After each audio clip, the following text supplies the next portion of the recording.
Hello everybody, welcome to this last part in our video series on the Cambridge Capital controversy for modern economists. In this video, I'm going to talk about how reswitching can be still relevant, but in the context of cost-benefit analysis. So without further delay, let's go and get started. So one of the main labors of working economists and other analysts in the public sector is to either conduct or review cost-benefit or cost-effectiveness analyses to inform the allocation of collected tax revenue to fund new projects. These are typically non-zero investments in new infrastructure or other publicly funded programs. The main statistic that is going to be computed from these are going to be known as your cost-benefit ratios, or really your incremental cost-benefit ratios, where we're going and looking at the differences in costs and differences in benefits, where C1 and B1 are the costs and benefits of implementing a project, and C0 and B0 are going to be the costs and benefits if the project was not implemented. Now, typically, C0 and B0 are going to be 0 for public infrastructure. However, for things like publicly funded medical treatment, there's going to be some baseline level of care where there's going to be an existing cost and benefit. So that's going to be non-zero there.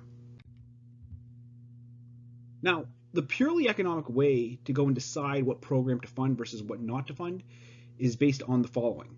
So step number one is that we would have a list of possible projects to fund and order them in terms of their cost-benefit ratios from lowest to highest. We would then fund the project with the lowest cost-benefit ratio. That means we're going and funding the project that gives us the most amount of benefit at the lowest cost. And we're going to go and continue funding the lowest cost-benefit projects until our entire budget is going to be exhausted. Now, in absence of any measurement of costs and benefits, this is how we would go and prioritize public works exclusively according to economic theory. Now, if the measurement of costs and benefits goes over multiple periods, we must consider the present value of each of these. And this is going to define our cost-benefit ratio as follows, where we're going to be considering the change in our present value discounted costs all over the change in our present value discounted benefits. Now, in general, there's going to be no clear indication as to what is going to be the sign of our change in our cost-benefit ratio with respect to R, which is going to be our discount factor here. And if we have n many technologies ranked, there's no clear rule as to what to fund without reevaluating all the technologies. This is where the critique of switching and reswitching becomes most relevant. If for any reason we decide to change how we're going to be discounting costs and benefits, there's no way to make any comparison between pre-change cost-benefit analysis studies to post-change cost-benefit analysis studies. This is really causes a lot of problems with making comparisons between pre and post change studies.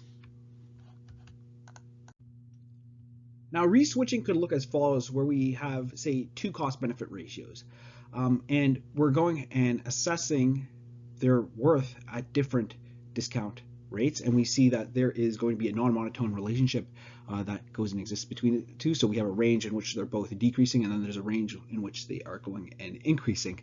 And what we see here, though, is that with this outer envelope, we see that from 0 to RA1, project A yields the lowest cost-benefit ratio. So we would decide to fund that technology.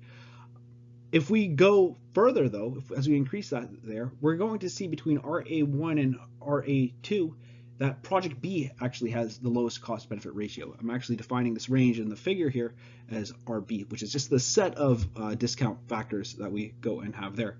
And from RA2 and on, project A is now the lowest cost-benefit ratio. This is exactly what reswitching is. We say that technology or project A is going to be the most cost-effective.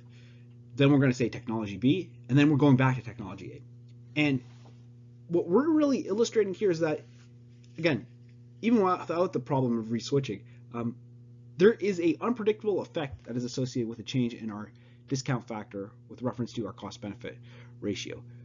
Further, we see that with reswitching, in terms of actually prioritizing what projects to go and invest in versus what projects to not invest in, there's no real clear guidance as to what our rankings should go and look like and how they should go and change in this case.